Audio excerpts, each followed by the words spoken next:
Repeat करते हैं उन्हीं प्रश्नों को दोस्तों इस वीडियो में शामिल किया हूं। इसलिए दोस्तों आप सभी प्रश्नों को ध्यान से देखेंगे और याद करते हुए चलेंगे।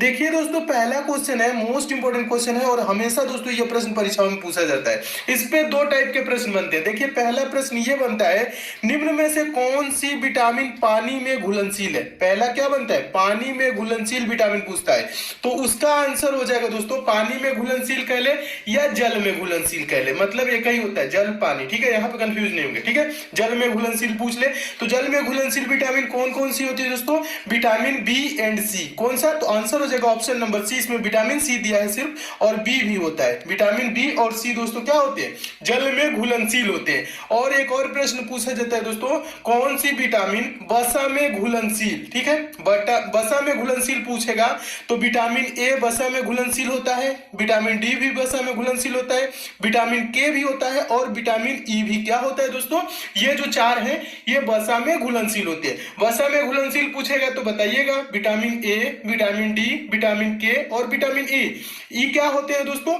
ये वसा में घुलनशील। और पानी में घुलनशील पूछ ले या जल में घुलनशील पूछ ले तो विटामिन बी और सी ये होते हैं जल में घुलनशील। तो दोनों प्रश्नों को दोस्तों आप जरूर याद रखिएगा, हमेशा ये परीक्षाओं में पूछे जाते हैं। नेक्स्ट क्वेश्चन देखिएगा, दूसरा प्रश्न है। दूसरा प्रश्न भी काफी इंपॉर्टेंट है, हमेशा ये भी पूछा जाता है। प्रश्न है, टाइफाइड टाइफाइड होने पर कौन सा अंग प्रभावित होता है। तो दोस्तों टाइफाइड होने पर आंत प्रभावित होता है। कौन प्रभावित होता है, आंत। ऑप्शन नंबर बी सही हो जाएगा। नेक्स्ट क्वेश्चन देखिए, मोस्ट इंपोर्टेंट, बहुत बार परीक्षाओं में पूछा जा चुका है और हमेशा पूछा जाता है। मानव में गुणसूत्रों यानी क्रोमोसोम्स की संख्या कितनी होती है। क्रोमोसोम्स की संख्या कितनी होती है, 46 होती है। तो कौन सा आंसर सही हो जाएगा, ऑप्शन नंबर सी सही हो जाएगा। देखिएगा यहाँ पे समझने वाली बात क्या है, 46 होती है लेकिन ये क्या लिखा है, 23 जोड़े। 23 जोड़े का मतलब क्या हो गया दोस्तों, 46 हो गया।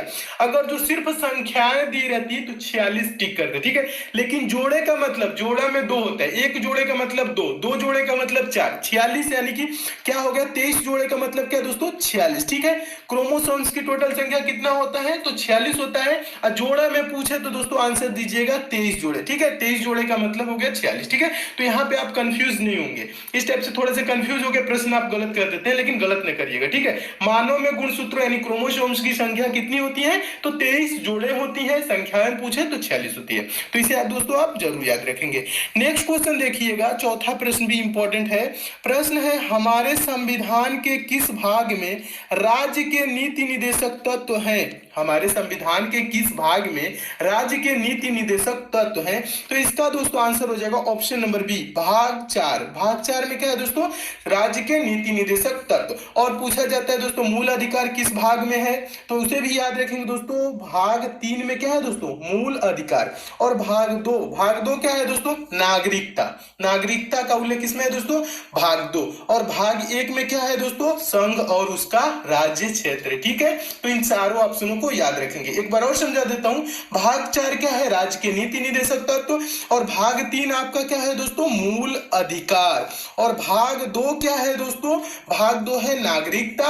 और भाग 1 क्या है दोस्तों, यह है संघ और उसका राज्य क्षेत्र। तो इसे भी याद रखेंगे दोस्तों। इसमें आपके 4 प्रश्न बन सकते हैं और चारों